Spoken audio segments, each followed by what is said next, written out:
Greetings, fellow humans, and welcome to the book Wormhole.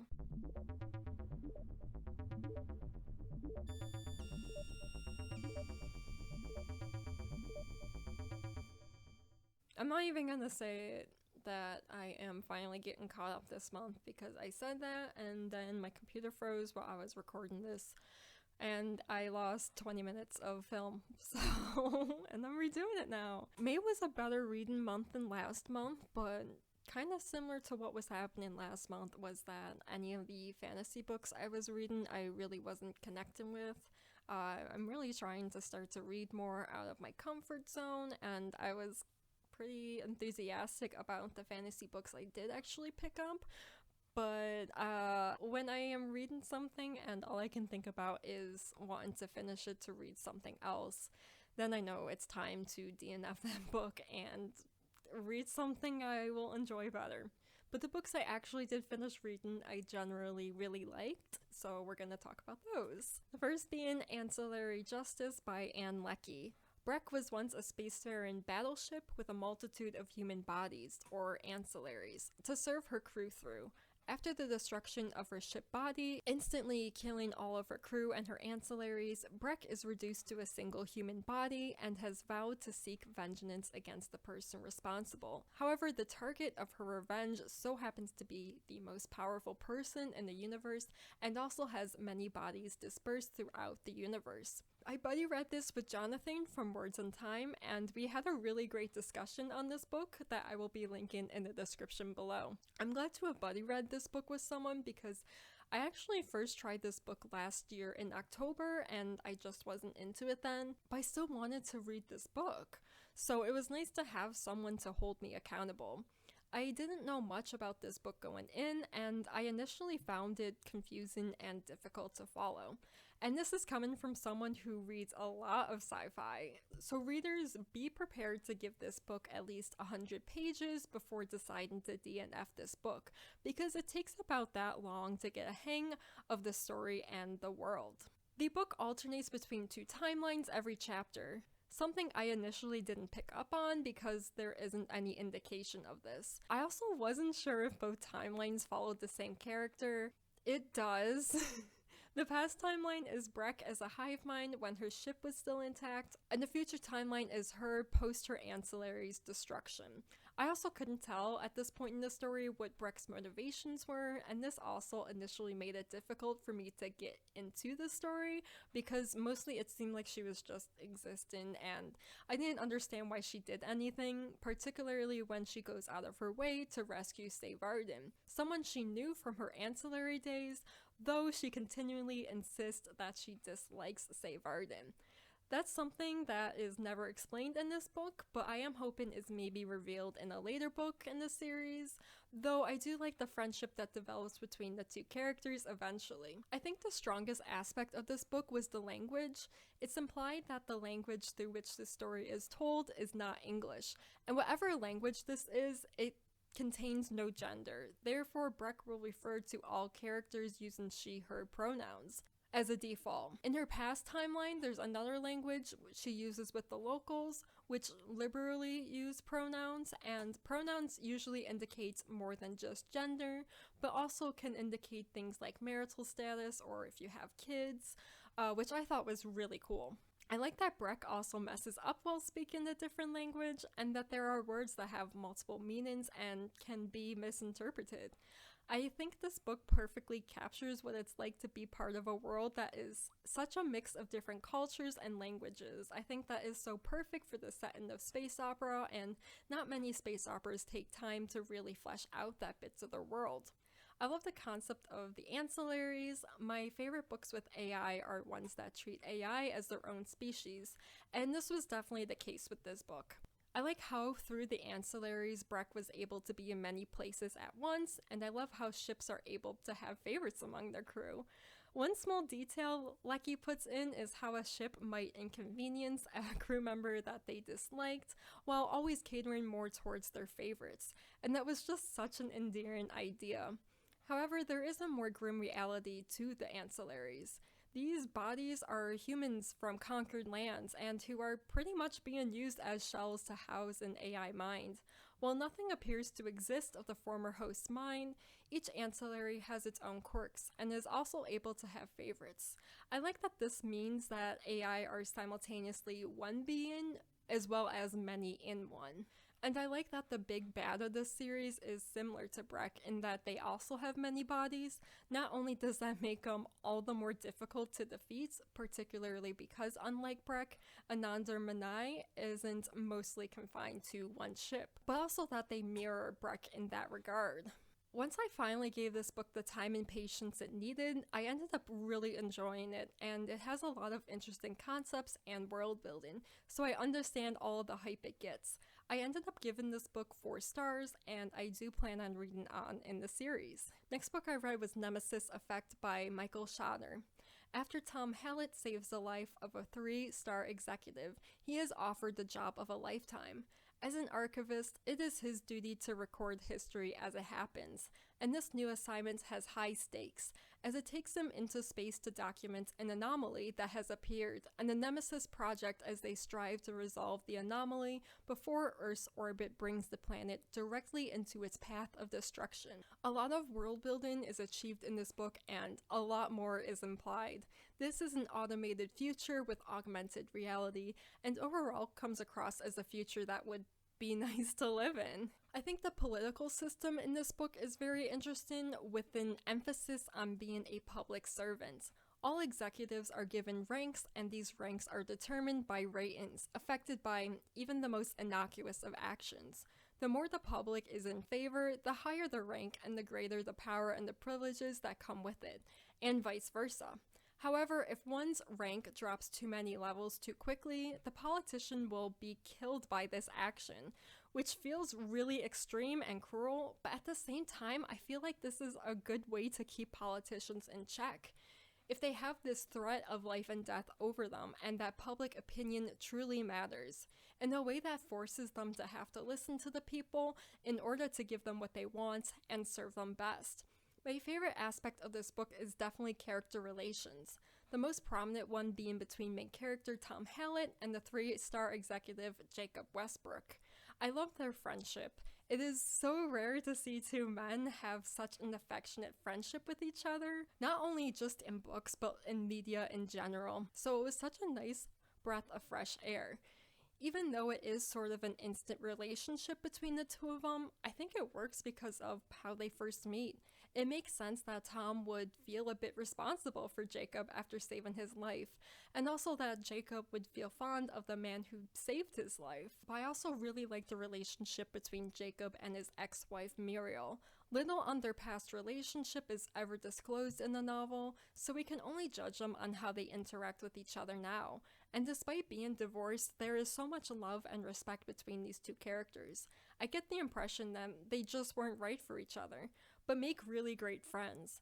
And I'm so used to seeing ex-spouses being treated as villains, and I understand why that's a trope, because breakups suck and they hurt, and sometimes the relationship was just unhealthy. But I think breaking up, particularly divorce, since there is a lot of stigma around it still, should be normalized without villainizing it. Sometimes it just doesn't work out, and that doesn't mean you don't love the other person. So both relations were honestly so delightful to read about. I found myself genuinely really caring about characters, so that even when a character dies shortly after his initial introduction, I was still really moved by the loss. The book has such a strong start, but the middle slows to a lull, which lasted long enough where I found myself starting to worry the rest of the book was going to be mediocre. There's a lot of build-up in this section without any release, and I think a lot of it's just inevitable, given that during this part, Tom is mostly just meeting people and getting acquainted with what will happen next. But the story does pick up again well before the end. At the end of the book, I couldn't help but think Tom Hallett as a person hasn't been changed by these events, and originally that left me slightly disappointed. But thinking on it more, Tom Hallett, despite being the narrative main character, isn't the main character of the story.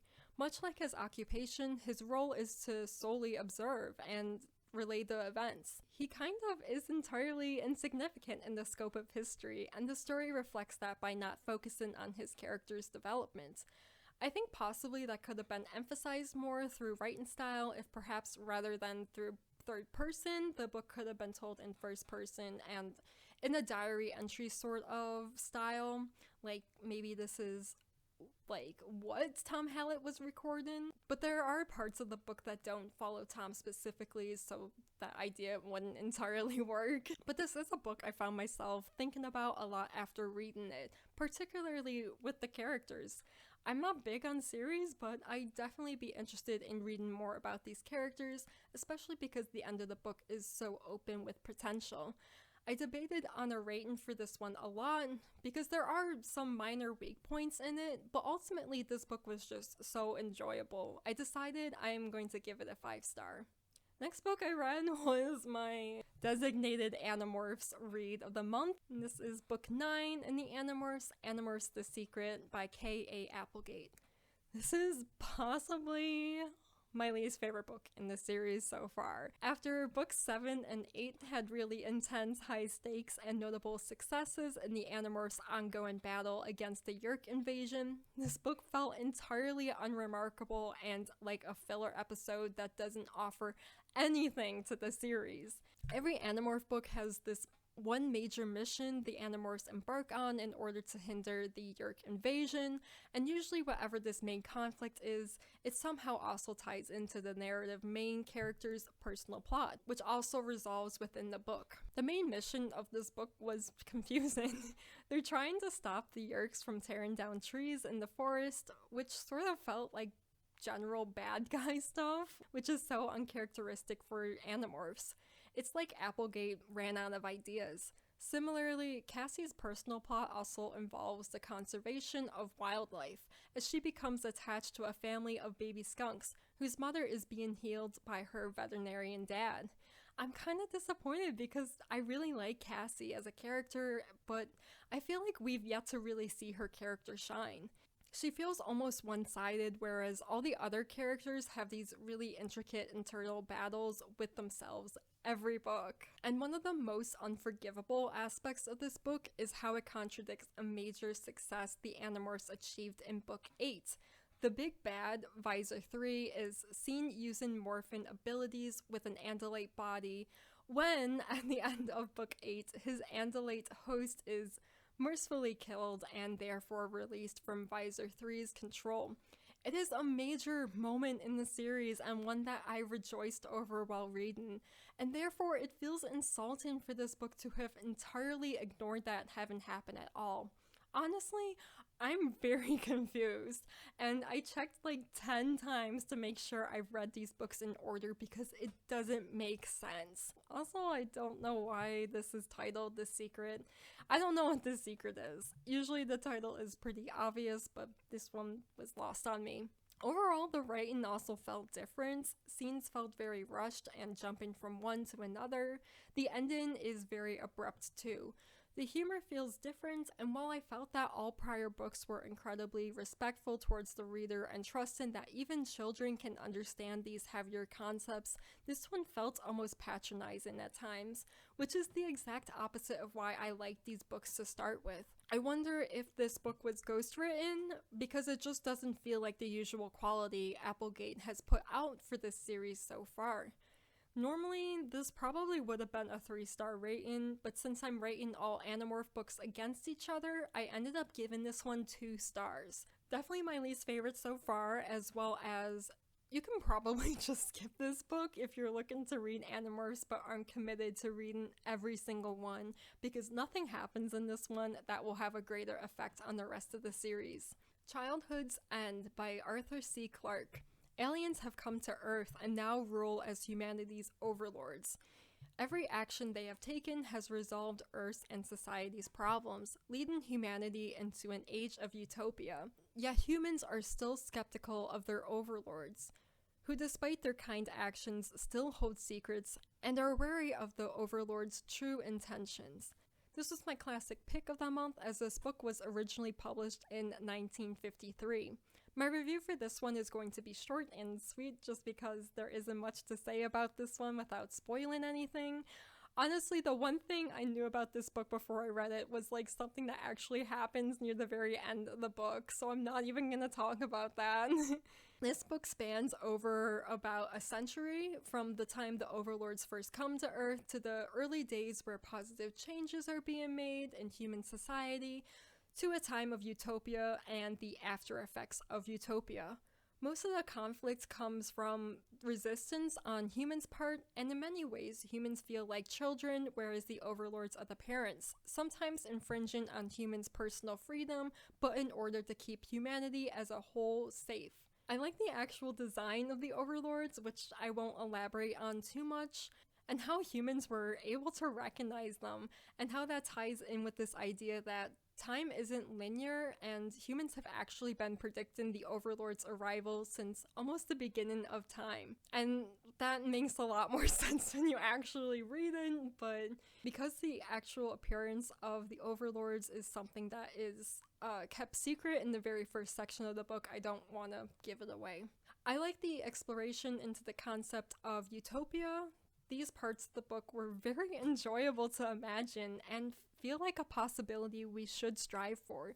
However, Clark also explores the downside of Utopia, mostly revolving around the suffering of arts and creativity, which I don't entirely agree with, but I do see his point at the same time. This is such a vivid future and unique take on alien invasion and Utopia, and one that left me saying, wow, as I finished the very last page.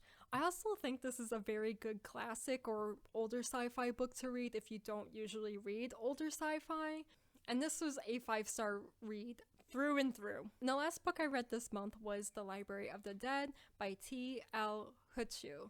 14-year-old Ropa is a ghost talker, and when she isn't delivering messages from the dead to the living or performing exorcisms, she is studying the Zimbabwean magic she inherited from her grandmother. However, when an insistent ghost pleads with Ropa to find her missing son, Ropa realizes there are stranger things amiss in Edinburgh, more so than just ghosts, and she may be in way over her head. This book had a lot of elements to it, but it never came across as overwhelming. For one, the setting is Scotland, but also post a catastrophe, which is never fully elaborated on, but colors many aspects of day-to-day life for our main characters. I really like that aspect of the setting. A lot of life is comparable to our daily life with use of cell phones, but parts of the city are left in decay, and due to shortage in gas, vehicles have a minimal presence in the book. And I like that the exact happenings of the catastrophe is never spelled out for readers, as it makes sense that characters who have lived in this post-catastrophe world are both so used to living this way, as well as would rather forget about what happened, so it's never really talked about. Originally, I was a little hesitant when magic was introduced into the book. I really like Ropa's experiences as a ghost talker, how she sees ghosts and through playing her Mabira can actually communicate and understand ghosts. So initially for me that was enough fantasy elements. I came around to it though, especially how Ropa is such a novice at magic and she can't rely on it. Through most of the book she struggles to cast her first spell, but her older and more practiced friend Priya does most of the spell casting.